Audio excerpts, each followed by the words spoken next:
20 famous candy bars from the 1970s we want back. Think candy bars today are good? Wait until you hear about the ones we had in the 1970s. These weren't just treats, they were legends. Get ready to unwrap some sweet memories as we dive into 20 iconic candy bars from the 70s we wish we could taste just one more time. Mr. Goodbar. Mr. Goodbar, please. That line may sound simple, but for generations it's carried a whole lot of chocolatey charm. First introduced by Hershey's in 1925, Mr. Goodbar quickly became one of America's go-to candy bars, thanks to its no-nonsense mix of roasted peanuts and smooth milk chocolate. And by the time the 1970s rolled around, it was still going strong, holding its own in a growing sea of flashy, sugar-loaded newcomers. The bar's bright yellow wrapper with its bold red lettering made it easy to spot and hard to resist. But what really set Mr. Goodbar apart wasn't just the flavor, it was how it found a clever niche during tough times. During the Great Depression, Hershey's cleverly promoted it as a kind of lunch in a bar, cheap, filling, and full of protein from the peanuts. You could snag 2 for just 5 cents, making it a practical pick-me-up for working folks and school kids alike. Over the years, Mr. Goodbar has seen some changes. More peanuts were added in 1995 to give it even more crunch. Then, in 2008, Hershey swapped out real cocoa butter for cheaper oils, a move that sparked controversy. Still, loyal fans stuck around. For many, it's not just candy, it's comfort. Butterfinger. Better Butterfinger. If you grew up in the 70s, there's a good chance that jingle is still bouncing around in your head. Butterfinger wasn't just another candy bar, it was an experience. With its unmistakable flaky orange peanut butter center wrapped in a smooth coat of milk chocolate, it offered a unique crunch and flavor that instantly set it apart from the rest. While Butterfinger technically debuted way back in the 1930s, it really hit its stride in the 1970s. This was the decade when it became a lunchbox legend and a go-to snack for Saturday matinees. Back then, you could grab one for just 10 cents. That might not sound like much now, but in the world of 70s, candy, that was a steal. Even when inflation nudged the price up to 20 cents later in the decade, fans stuck by it. Kids loved the texture, adults loved the taste, and everyone loved that satisfying crunch. Of course, Butterfinger's journey hasn't been all smooth. Nestle picked up the brand in 1990 and made some changes, including discontinuing the beloved Butterfinger BBs, those bite-sized versions that fans still miss today. Fifth Avenue Bar. The Fifth Avenue Bar is like a bite of old-school glamour wrapped in chocolate. First introduced in 1936, this candy bar combined 2 irresistible elements: crispy layers of peanut butter crunch and a rich, chocolatey coating. Originally, it even had toasted almonds sprinkled on top, giving it an extra layer of flavor and texture that set it apart from other bars on the shelf. The name Fifth Avenue wasn't chosen by accident. It was meant to capture the elegance and sophistication of New York City's famous shopping street, a bar that made you feel a little fancier with every bite. Luden's, a division of Food Industries of Philadelphia, was the company behind its creation. Then, in 1986, Hershey Foods Corporation took over the brand, ensuring the Fifth Avenue Bar stayed alive even as tastes and trends changed. Even though major advertising for the Fifth Avenue Bar stopped in 1993, it never completely disappeared. You can still find it tucked away in smaller stores, quietly holding on to its loyal fan base. Fun fact, H. Clay Earls, the founder of Virginia's Martinsville Speedway, loved it so much that it became the track's only candy offering until he passed away in 1999. Chunky. When you think of classic candy bars, most are long and flat, but not chunky. Chunky dared to be different with its thick, square shape that looked more like a chocolate brick than a bar. It was a sweet little mosaic you could hold in your hand, packed with roasted peanuts and juicy raisins, all wrapped up in creamy milk chocolate. The Chunky Bar was the brainchild of New York City candy maker Philip Silverstein, who dreamed it up in the late 1930s. The original recipe was even more luxurious, blending milk chocolate with raisins, cashews, and Brazil nuts for a rich, nutty bite. When Nestle bought the brand in 1984, they simplified it a bit, sticking to just chocolate, raisins, and peanuts. But the heart of Chunky remained the same. Back in the 1950s, you could grab a Chunky for just a nickel, or snag the mini-sized Chunky Cutie for only 2 cents. Fast forward to today, and you'll pay around $1.50, a small price for a big taste of nostalgia. And who could forget the commercials? From the catchy "Chunky, what a chunk of chocolate," to the unforgettable "Open wide for Chunky." Slogans, this thick little bar carved out a place in candy history, one giant bite at a time. Whatchamacallit. If you love candy bars that offer a little bit of everything, the Whatchamacallit is like a party for your taste buds. First introduced by the Hershey Company in 1978, this bar combines a crunchy peanut butter crisp, a gooey caramel layer, and a sweet chocolate coating, all working together in one delicious bite. It's not just a candy bar, it's a full-on flavor experience. And how about that name? It came about in the most fun, off-the-cuff way.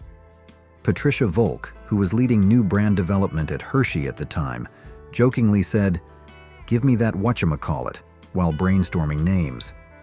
Instead of finding something more formal, they stuck with the playful phrase, and it ended up becoming one of the most memorable candy names out there. While it never reached the household fame of the original Hershey bar, Whatchamacallit quickly built a devoted fan base. People loved that crunchy, chewy, chocolatey combo that you couldn't quite compare to anything else. Originally, it featured a full milk chocolate coating, a peanut-flavored crispy interior, and rich caramel. However, like many treats, it saw a recipe change in 2008 when Hershey made adjustments to cut production costs. Still, loyal fans keep coming back for that unmistakable whatchamacallit magic.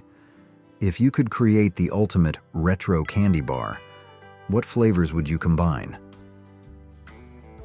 Marathon Bar.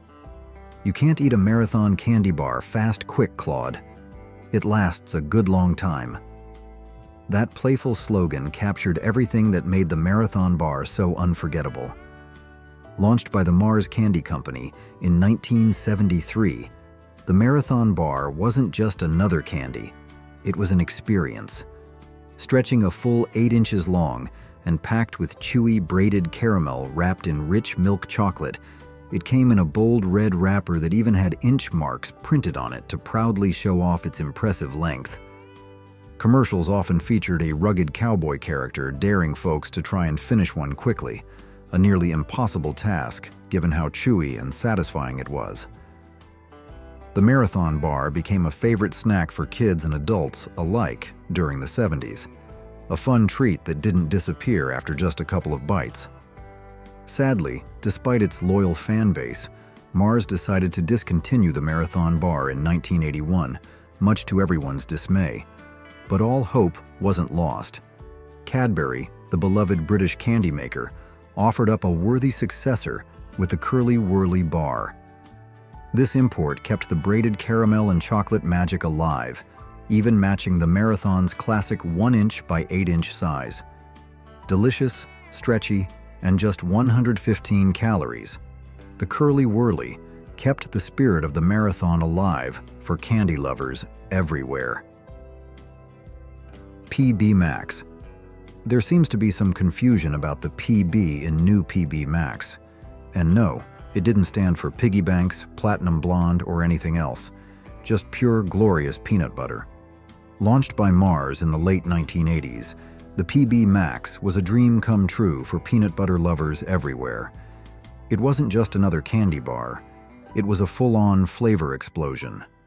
At its base was a hearty, square-shaped whole-grain cookie, offering a rich, slightly nutty crunch. Stacked on top of that was a thick, decadent layer of sweetened peanut butter, so creamy it practically melted in your mouth.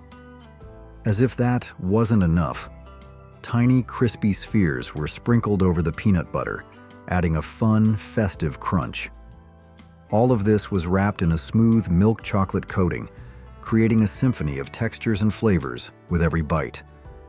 Nutrition-wise, a PB Max weighed in at 42 grams and packed 240 calories, a small price to pay for such a joyful treat. It also had 5 grams of protein, making it a little heartier than your average candy bar.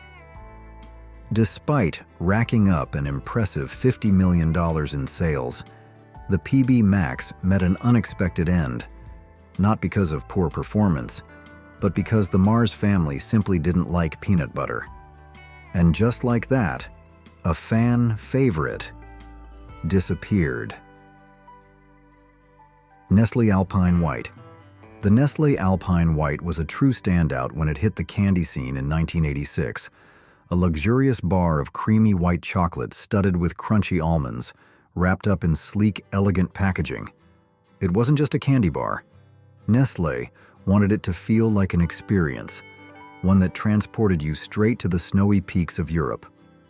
To launch Alpine White, Nestle went all out with an over-the-top commercial. Picture slow-motion shots of people dressed head to toe in white, skating gracefully across glittering ice rinks, or swinging joyfully against breathtaking snow-covered mountains. A dreamy background singer crooned about the silky smooth ivory-colored chocolate, making it feel like Alpine White was more than candy. It was a taste of a pristine winter wonderland. Despite all the glamour and the beautiful marketing, the Alpine White didn't quite take hold the way Nestle had hoped. After just a few short years, it quietly disappeared from shelves, leaving behind only sweet memories for those lucky enough to have tasted it. In 2018, Nestle sold its American candy division to Ferrero, parting ways with favorites like Butterfinger and Crunch. Sadly, Alpine White remained on the list of beloved discontinued treats, a snowy flash of nostalgia that fans still miss today. Powerhouse Bar. In the 1970s, candy bars weren't just about satisfying your sweet tooth. They were starting to promise a little extra boost. Enter the Powerhouse Bar, a treat that lived up to its bold name. "Can that Powerhouse candy bar really fill you up?" the commercials asked. And the answer was clear. They don't call it Powerhouse for nothing. Created by the Peter Paul Company, the Powerhouse Bar was designed for people who needed a little more from their snack. Packed with peanuts, rich caramel, and dense fudge, all coated in a thick, luscious layer of milk chocolate. It wasn't just sweet, it was hearty. Every bite delivered a satisfying burst of energy, making it a favorite for active individuals, workers, and anyone looking for a quick pick-me-up. In many ways, the Powerhouse Bar was ahead of its time. It anticipated today's booming market for protein and energy bars, offering something more substantial than your typical candy. It promised lasting energy in a world that was just starting to get busier and more fitness-conscious. Unfortunately, the Powerhouse Bar's reign ended when Hershey's acquired the Peter Paul Company in the 1980s. Production quietly stopped, but for those who remember it, the Powerhouse Bar remains a sweet symbol of strength and energy. Zero Bar. With its icy silver wrapper and creamy white fudge coating, the Zero Bar was always a candy that dared to be different. First hitting shelves in 1920 under the name Double Zero, it stood out not just for its unusual look, but for its clever construction. This bar combines sweet caramel, roasted peanuts, and almond nougat, all wrapped in a smooth layer of white fudge.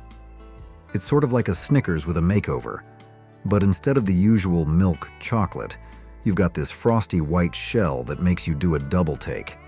And that white coating wasn't just for looks. Back in the pre-air conditioning days, especially in the hot southern states, candy bars had to survive the heat. The Zero Bar's white fudge melted at a higher temperature than milk chocolate, which meant it held up better in vending machines and lunchboxes during those sweltering summer days.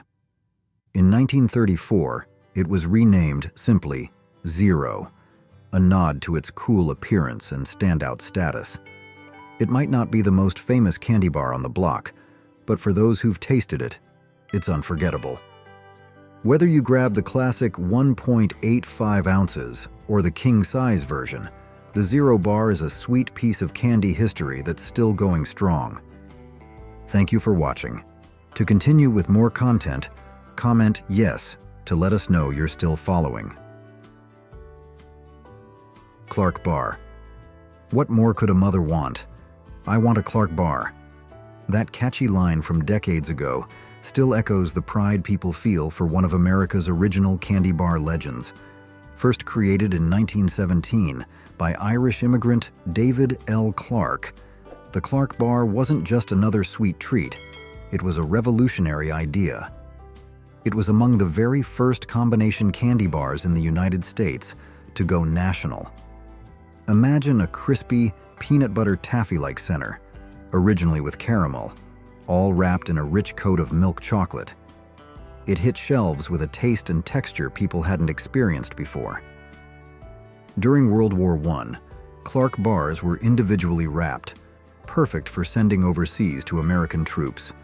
Soldiers loved them, and after the war, the bar's popularity skyrocketed. It even inspired a wave of copycat combo bars. By World War II, demand exploded to the point that the company shipped out a jaw-dropping 1.5 million Clark bars every day to support the military. When labor strikes threatened production, the U.S. government stepped in. It was that important.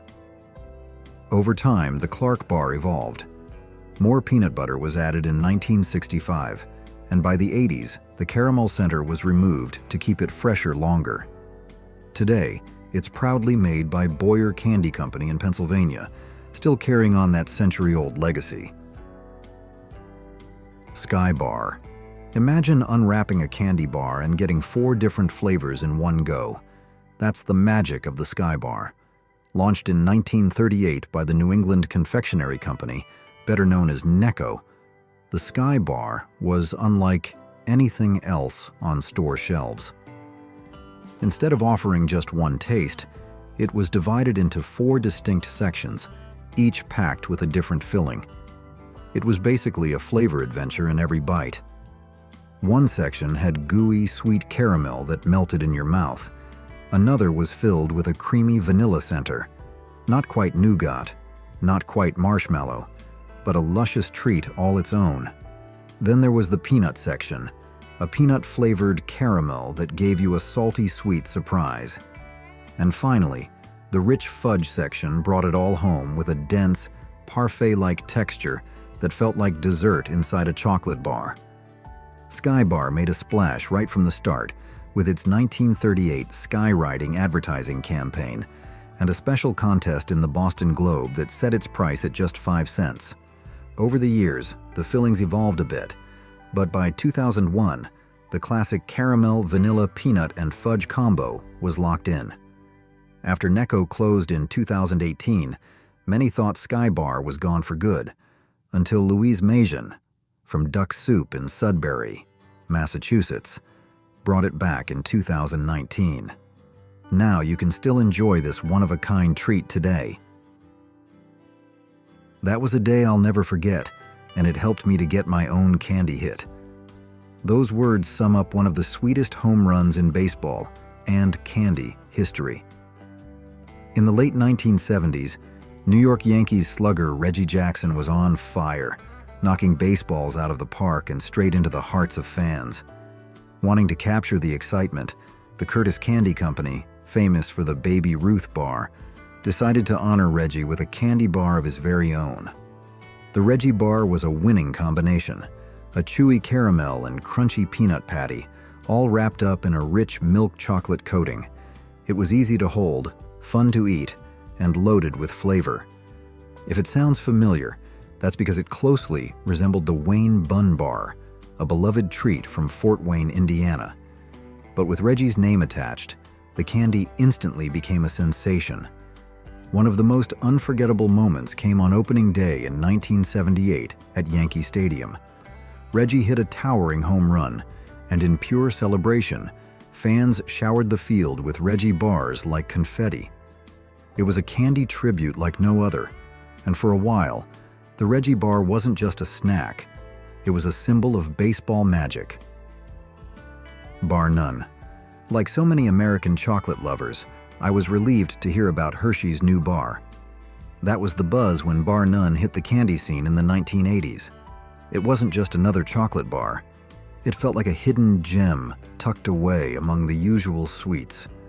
Bar None delivered a bold and satisfying flavor, combining crispy wafers, smooth caramel, and a rich, deep chocolate coating. It was the perfect balance of sweet and savory, offering a crunch that made every bite feel a little bit luxurious. What really set Bar None apart wasn't just the taste, it was the image. The marketing campaign featured a sharp-looking man in a tuxedo, confidently proclaiming, "Bar none, when you demand the best." Hershey was clearly aiming high, selling Bar None not just as a candy bar, but as a premium experience. For a while it worked. Chocolate lovers who craved something a little more refined quickly became fans. But despite its sophistication and devoted following, Bar None struggled to find a lasting foothold. Sales didn't soar as Hershey had hoped. By the early 90s, it quietly disappeared from most shelves, becoming one of those sweet, nostalgic memories for anyone lucky enough to have unwrapped one. 7-Up Bar. The 7-Up Candy Bar was like opening a box of chocolates, only it came neatly packaged as one amazing bar. Created by the Pearson Candy Company back in the 1930s, it wasn't your typical chocolate treat. What made it so special? 7 distinct compartments, each one hiding a different delicious filling. It was a sweet little adventure in every bite. Over the years, the flavors inside rotated, keeping things exciting. You might find coconut, butterscotch, caramel, buttercream, fudge, Brazil nut, cherry cream, or orange jelly. No two bars were quite the same, and that element of surprise was part of the magic. You never knew exactly which flavor would come next, making eating a 7-Up bar feel like a little edible treasure hunt. Sadly, production of the 7-Up bar came to an end in 1979, much to the disappointment of its loyal fans. Even today, candy lovers fondly remember its playful, unpredictable charm. While a few companies have tried to bring back something similar, none have truly captured the original's special magic. Did you ever have a favorite candy bar that suddenly disappeared? Tell us your story. Forever Yours. Originally launched in 1936, the Forever Yours candy bar offered a bold twist on the familiar Milky Way formula. Instead of the usual milk chocolate coating, Forever Yours featured a rich, dark chocolate exterior that perfectly balanced its sweet interior. Inside, you'd find a creamy vanilla nougat paired with chewy, golden caramel, creating a luscious blend of flavors that was sweet, smooth, and just a little bit bitter. It was a sophisticated upgrade for chocolate lovers who wanted something a little deeper, a little more grown up. For years, Forever Yours had a loyal following, but by 1979, it quietly disappeared from store shelves, leaving fans craving its unique combination of flavors. Despite its absence, the memory of Forever Yours lived on, tucked away in the hearts of candy lovers who never forgot that perfect dark chocolate, nougat, and caramel trio. Finally, after decades of waiting, Mars answered those nostalgic cravings in 2017 by reviving the recipe under a new name, Milky Way Midnight Dark. Now available in select stores, Milky Way Midnight Dark brings that beloved taste back for a new generation to discover, and for longtime fans to savor once again. Wig Wag. You can't hurry through Wig Wag because Wig Wag is made with Macintosh's caramel. If you grew up in the 70s, that slogan probably brings back some sweet, sticky memories. Introduced by Macintoshes in Canada, the Wig Wag bar was a chewy, chocolatey treat that quickly earned a place in the hearts of candy lovers. Instead of a solid block of caramel or chocolate, the Wig Wag featured 3 flat, twisted ribbons of caramel, all coated in smooth, milk chocolate. Every bite gave you that perfect combination of rich chocolate and long, satisfying chew. Wig Wag wasn't just delicious, it was also affordable, making it a favorite for kids looking to stretch their allowance into something special. For a few glorious years, it seemed like Wig Wag was everywhere. But like many great things, its time was short-lived. By the end of the decade, the Wig Wag quietly disappeared from shelves, leaving fans craving those caramel twists they once took for granted. Interestingly, the Wig Wag had relatives across the pond. Around the same time, Cadbury launched the Curly Wurly Bar in the UK, featuring a very similar design. In the US, the familiar braided caramel and chocolate combo found fame as the Marathon Bar. Different names, same irresistible experience. Hollywood Candy Bar. Back in the golden days of American candy, the Hollywood Candy Company was a name everyone knew. Founded in 1912 by Frank Martocchio in Hollywood, Carver County, Minnesota, this company quickly made its mark on the sweet tooth scene. One of their shining stars was the Hollywood Candy Bar, a decadent blend of textures and flavors all wrapped up in a rich coat of dark chocolate. Bite into a Hollywood bar, and you'd be treated to chewy caramel, soft, fluffy nougat, and a satisfying crunch from roasted peanuts. It was a perfect symphony of cocoa richness, nutty bite, and caramel sweetness that kept candy lovers coming back for more. And the best part? It was affordable. While a Hershey's bar cost 5 cents in the 1950s, you could grab a Hollywood Candy Bar for just 3 cents, making it an easy, budget-friendly indulgence during tougher times. In 1938, the company packed up and moved operations to Centralia, Illinois, where their marketing stunts became as legendary as their candy. They even drove around in a car painted like a giant zero-bar wrapper. Sadly, a catastrophic fire in 1980 destroyed the Centralia plant, signaling the end of an era for Hollywood Candy Company. Milkshake Candy Bar. Milkshake, milkshake, now made into a candy bar. That jingle captured the excitement around one of the most delightful treats to ever hit the candy aisle, the Milkshake Candy Bar. Born in the 1920s, the Milkshake Bar was designed to recreate the creamy, chocolatey taste of an old-fashioned malted milkshake, but in a convenient, handheld form. It all started with Frank Martocchio, head of the F.A. Martocchio Macaroni Company. While searching for new pasta equipment, he stumbled into the candy world by purchasing the Pratt and Langhoff Candy Factory. Inspired, he shifted gears and founded the Hollywood Candy Company in Hollywood, Minnesota. In 1927, his team developed the Milkshake Bar, featuring a light, fluffy malted nougat that was unlike anything else at the time. That fluffy nougat caught the attention of Mars Incorporated, who later used a similar texture to create the now famous Milky Way Bar. Caravelle Bar. Created by the Peter Paul Candy Manufacturing Company, the Caravelle Bar was a delicious masterpiece that offered a little bit of everything: a crispy rice center, a sweet layer of caramel, and a rich coating of creamy milk chocolate. Biting into a Caravelle was a full sensory experience. You'd first hit that satisfying crunch of the rice, then get the smooth pull of the caramel, all wrapped up in velvety chocolate. It wasn't as overly sweet as some of its rivals, like the 100 Grand Bar, and that more balanced flavor made it a favorite among those who wanted something a little different. And the best part? It was easy on the wallet. For just 10 cents, you could treat yourself to a candy bar that felt a lot more luxurious than its price tag suggested. Unfortunately, the Caravelle's story took a sad turn when Peter Paul merged with Cadbury in the 1980s. Somewhere along the way, the Caravelle Bar was quietly discontinued, leaving fans with only sweet memories of its perfect crunch, caramel pull, and that unmistakable taste of a simpler time. Ever wonder what happened to those wild, colorful sodas from your childhood? The soda world is packed with forgotten flavors, some bold, some bizarre, all unforgettable.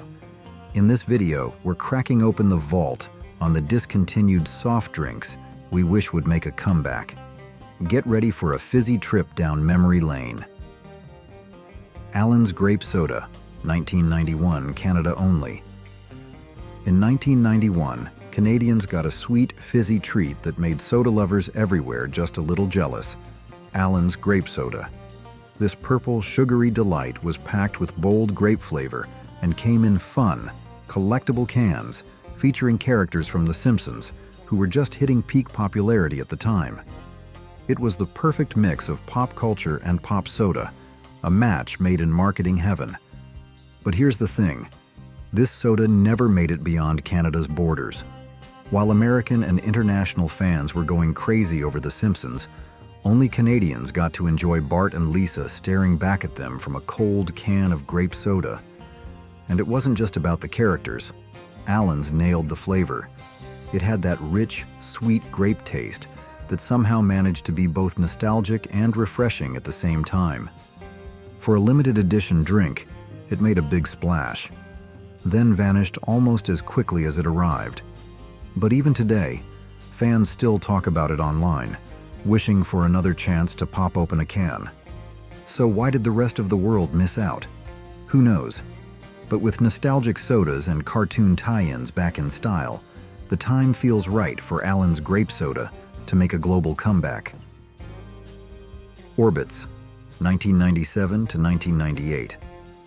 In 1997, a drink hit store shelves that looked more like a science experiment than a soda: Orbits.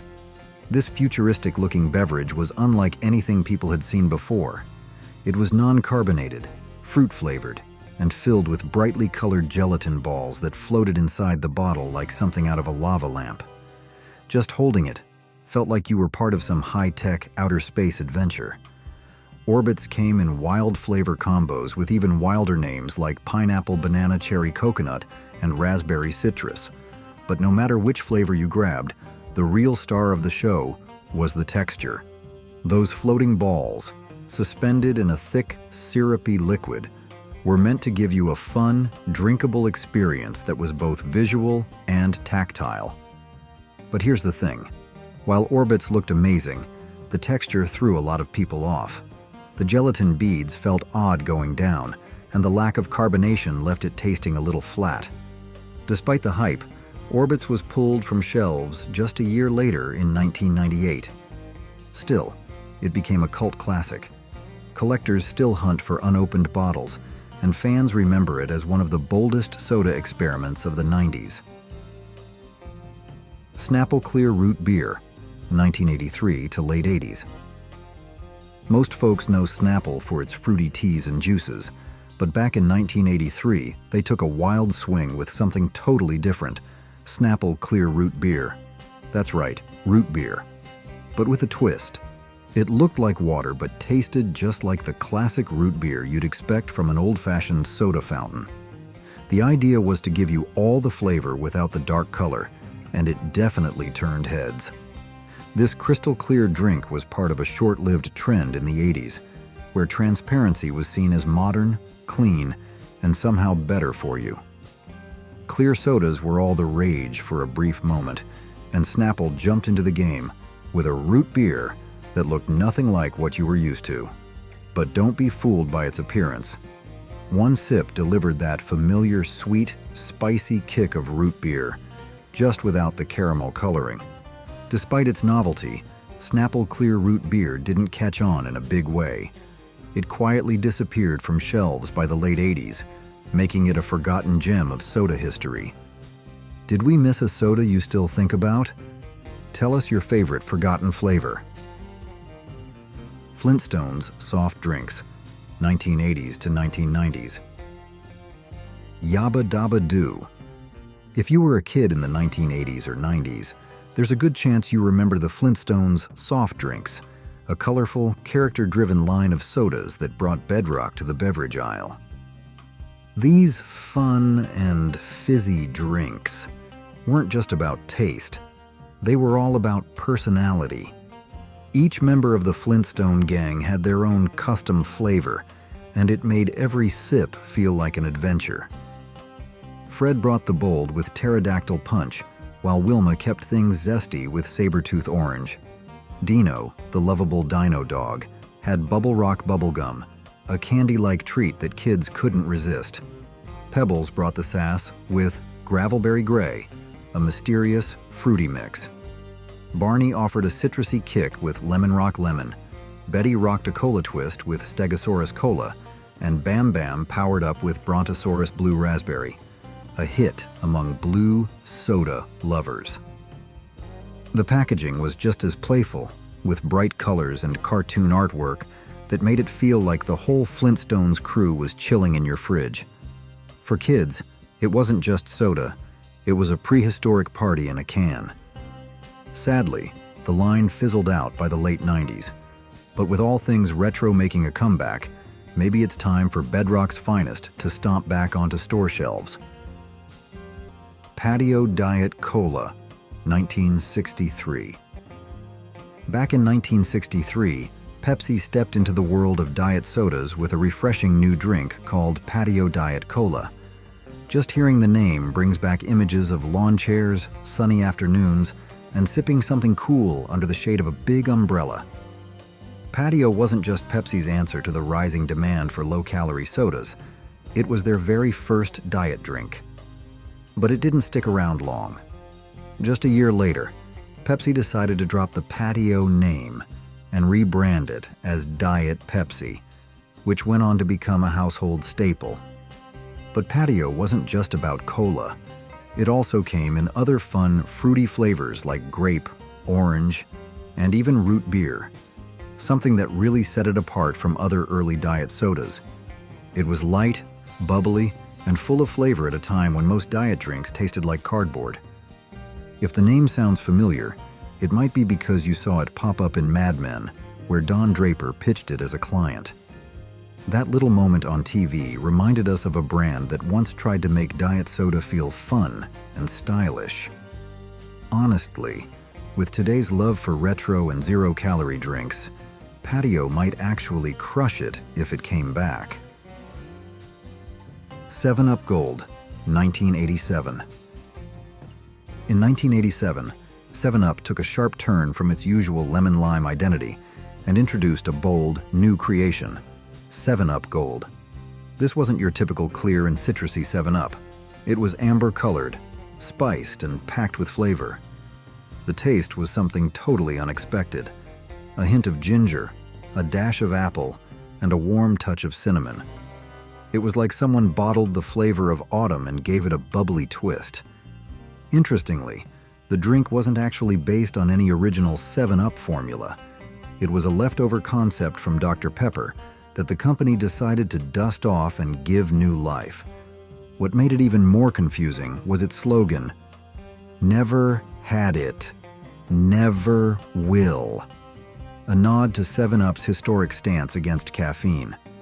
But here's the twist, 7-Up Gold actually had caffeine. That little detail left some fans scratching their heads and might have contributed to the soda's short-lived run. Despite the mixed messaging, 7-Up Gold was unique. It was warm, spicy, and unlike anything else on the market at the time. With today's love for nostalgic and bold flavors, there's definitely a case to be made for bringing this golden oddball back into the spotlight. Quirst, late 70s, early 80s. In the late 1970s and early 80s, a bright and zesty soda hit the shelves with one of the most fun names in soft drink history, Quirst. That name alone was enough to stick in your head, and the ad jingle made sure of it. Whenever I want to quench my thirst, I feel like a Quirst. Catchy, quirky, and just a little bit silly, it perfectly captured the vibe of the era. Quirst was a lemonade-flavored soda that tried to bridge the gap between sweet and tangy. It wasn't just another lemon-lime drink. It was bold, bubbly, and refreshingly tart, like a fizzy burst of summer in every sip. It aimed to be the go-to soda for people who wanted something lighter and more citrusy than traditional colas. Sadly, despite its memorable name and peppy commercials, Quirst didn't last long. It faded away before it ever had the chance to build a loyal fan base.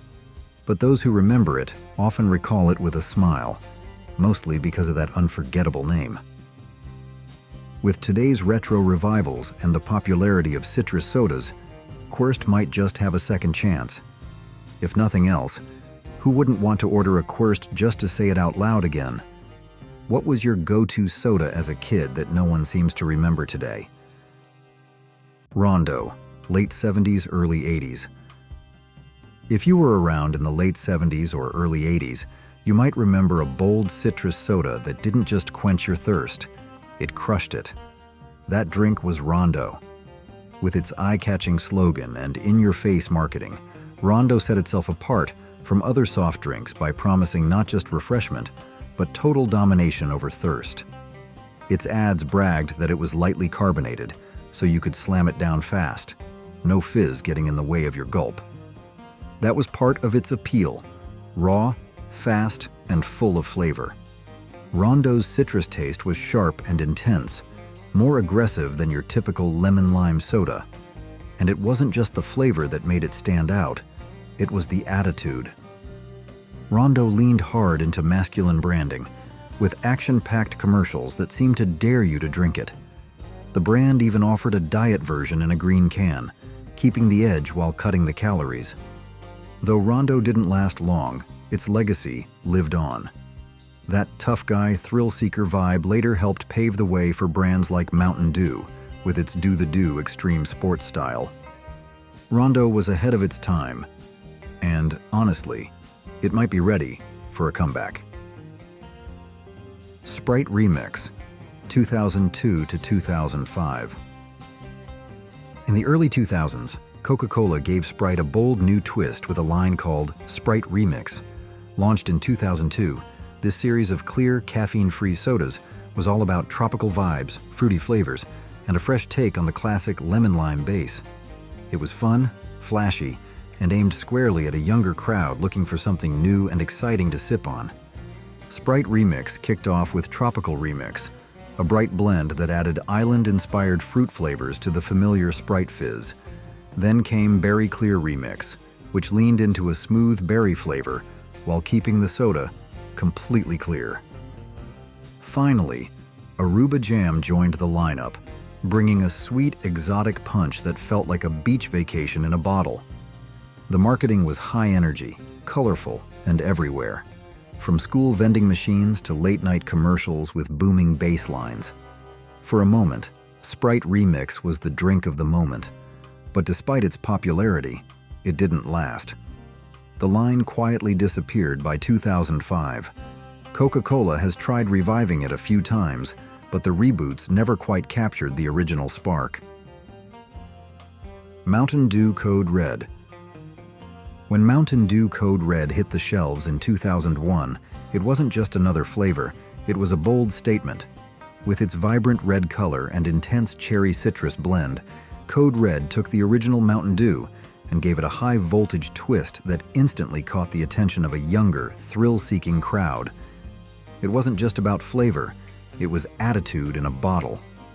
From the beginning, Code Red was marketed as extreme, edgy, and made for the kind of people who played video games all night and lived on the edge by day.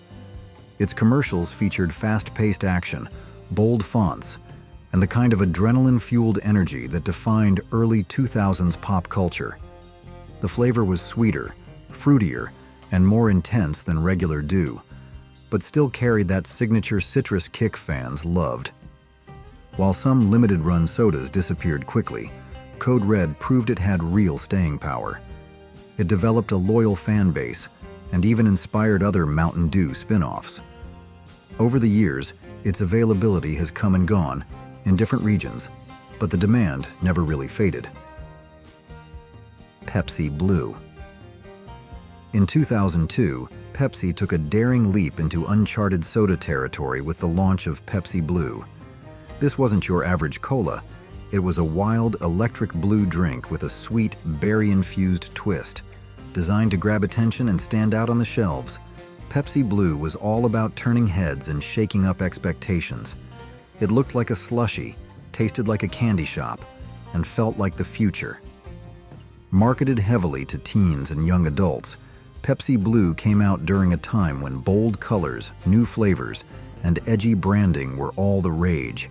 It had the same adventurous spirit as Sprite Remix, hoping to create the next big soda sensation. The flavor? A sugary blend of berry with a cola base. Some loved it, some didn't know what to make of it. But one thing was certain, it was unforgettable. Despite the hype, it didn't last long. By 2004, it quietly vanished from stores, but fans never forgot it. So strong was the nostalgia that Pepsi brought it back for a limited time in 2021, sparking a wave of excitement among soda lovers who remembered it from their childhood. Pepsi Blue was loud, sweet, and one of a kind, and for many, it still holds a special place in soda history. Dr. Pepper Berries and Cream. In 2006, Dr. Pepper Berries and Cream hit the market with a quirky twist that only Dr. Pepper could pull off. A blend of fruity sweetness and smooth creaminess layered over the soda's already complex 23 flavors. It was rich, bold, and a little weird in the best way possible. The flavor wasn't just berry, it was berries and cream, offering a soft, dessert-like finish that stood out from the typical soda aisle lineup. The drink arrived during a wave of soda experimentation, alongside other bold releases like Sprite Remix and Pepsi Blue. It was clear that companies were chasing younger, adventurous drinkers who wanted more than the usual cola or citrus flavor. And while Dr. Pepper Berries and Cream didn't last long, it left a lasting impression. Its taste was unique, almost like a creamy fruit float in a can, and it carved out a small but passionate fan base. The marketing matched the eccentric flavor with offbeat commercials that leaned into the soda's playful personality. It wasn't for everyone, but those who got it really loved it. Though it disappeared after a short run, the drink made a few surprise comebacks, proving that the craving for something a little unusual and a little nostalgic never truly fades. Aspen, Nitten Satito, till Nitten Otito. Between 1978 and 1982, Pepsi gave the world something totally different in the soda aisle, a crisp, apple-flavored drink called Aspen. Unlike the usual cola or citrus options, Aspen delivered a clean, refreshing apple snap that felt like biting into a cold Granny Smith on a snowy day. It wasn't overly sweet or syrupy. It had that cool, tart edge that made it stand out. The commercials leaned into a kind of Alpine fantasy. Picture a cozy ski lodge, snowy peaks outside the window, and someone popping open a frosty can of Aspen. It was all about that cool mountain vibe, with the drink being pitched as the perfect après-ski refreshment.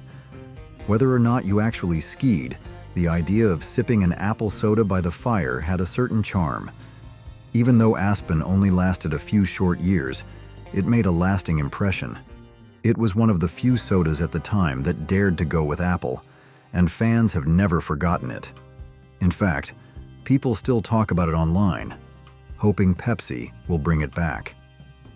In a world now full of craft sodas and unique flavors, Aspen's crisp apple kick might just be what today's nostalgic soda lovers are craving. Hubba Bubba Soda, 1987. In 1987, the Wrigley Company, best known for its chewing gum, took a bold leap into the soda world with Hubba Bubba Soda. And yes, it tasted exactly like it sounds, pure fizzy bubblegum in a can. It was colorful, sugary, and clearly aimed straight at kids who couldn't get enough of that classic pink gum flavor. If you grew up in the 80s, just hearing the name might bring back memories of neon clothes, arcade games, and sticky fingers. The drink was essentially liquid nostalgia, capturing the joy of popping a fresh piece of gum, but in a way that made it feel even more exciting. It was the kind of soda that you begged your parents for at the corner store or spotted at a birthday party and immediately made a beeline for. Surprisingly, Wrigley even released a diet version of Hubba Bubba. But let's be honest, most kids took one look at the word diet and moved on. This was a drink meant to be fun, not functional.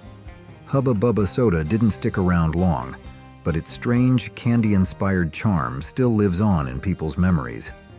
In a world filled with odd soda flavors today, this one might just be due for a sweet comeback. Pepsi Light, 1975. Back in 1975, Pepsi decided to shake things up in the diet soda world with a new twist called Pepsi Light. Unlike regular diet colas, this one had a splash of lemon citrus flavor mixed in. That little zing of tartness gave it a fresh, crisp taste that stood out from the crowd. It was light, it was lively, and it hit the shelves just as fitness culture was booming. Picture it. You've just finished an aerobics class, sweatband still on, and you reach for an ice-cold Pepsi Light. It felt like the perfect reward for staying healthy without sacrificing taste. The lemon wasn't just for flavor. It helped cover up that weird artificial sweetener aftertaste common in diet drinks of the time. And it worked. People actually liked drinking it. But in the 1980s, Pepsi made a move that puzzled fans. They took out the lemon flavor. Without that citrusy kick, Pepsi Light lost its charm. Sales fizzled, and the soda eventually vanished from store shelves. Worms, 1970s. Now here's one that'll make you do a double take. Worms Soda. Yep, that was the actual name of a real cherry-flavored soda that came out sometime in the 1970s. It might sound more like a Halloween prank than a beverage, but rest assured, there were no creepy crawlies in the bottle. Just a bold, sweet cherry flavor tucked behind one of the weirdest names in soda history. The name Worms likely wasn't picked at random. Around that time, the children's book, How to Eat Fried Worms, had become a hit, stirring the imaginations and stomachs of kids everywhere. Brands were starting to realize that if you could get kids laughing, even cringing a little, you could also get them to buy. So naming a soda Worms might have seemed like a fun, rebellious idea, a way to stand out on a crowded shelf. Fast forward to today, and we've got sodas that taste like ranch dressing, buttered popcorn, and even grass. In a world where strange is trendy, Worms might actually be ahead of its time. Bring back the cherry fizz, slap that weird name on the label, and let nostalgia and curiosity do the rest. Crystal Pepsi, 1992 to 1994. In 1992, Pepsi made a bold move and launched Crystal Pepsi, a clear cola that was supposed to completely change the way we thought about soda. No caramel color, no traditional cola look, just a transparent, caffeine-free Pepsi that promised a cleaner, purer taste. It looked like water, but had that familiar cola flavor, and Pepsi backed it with a high-energy marketing campaign featuring Van Halen's hit song, Right Now. The idea was to give soda a futuristic makeover. At the time, consumers were leaning into clean eating, and Pepsi wanted to ride that wave. Crystal Pepsi was positioned as modern, healthy, and forward-thinking. A cola for the new generation. The ads were intense, flashy, and hard to miss. But once people actually tasted it, many were left confused. It looked like Sprite, but tasted like a soft version of Pepsi, and that unexpected experience didn't win over the masses. Despite the hype, it quietly fizzled out and was discontinued in 1994. Still, Crystal Pepsi gained cult status. It made a short-lived comeback in the 2010s, mostly for nostalgic fans who remembered it from their youth, and even though it didn't stick around, it remains one of the most iconic soda experiments of the 90s. Coca-Cola Clear, 2018. In 2018, Coca-Cola took a page from Pepsi's playbook and introduced a surprising new twist, Coca-Cola Clear. This bold experiment wasn't launched in the US, but rather in select international markets like Japan, China, Australia, Taiwan, Singapore, and Malaysia. At first glance, it looked nothing like the classic Coke we all know, completely transparent, with no trace of that familiar caramel coloring. But the taste? It was like a Diet Cola with a splash of lemon, giving it a light and zesty kick. Coca-Cola Clear was part of a growing trend in Japan and parts of Asia, where unusual soda flavors and clear drinks have long had a loyal following. The idea was to give consumers a refreshing alternative that still carried the Coca-Cola name, but with a futuristic, calorie-conscious edge. It didn't taste exactly like Coke, but it carried enough of the brand's DNA to spark curiosity. Despite its popularity in these regions, Coca-Cola Clear never made its way to shelves in North America or Europe. That's what makes it feel like a missed opportunity, especially now, with global audiences craving unique, retro, and low-calorie sodas.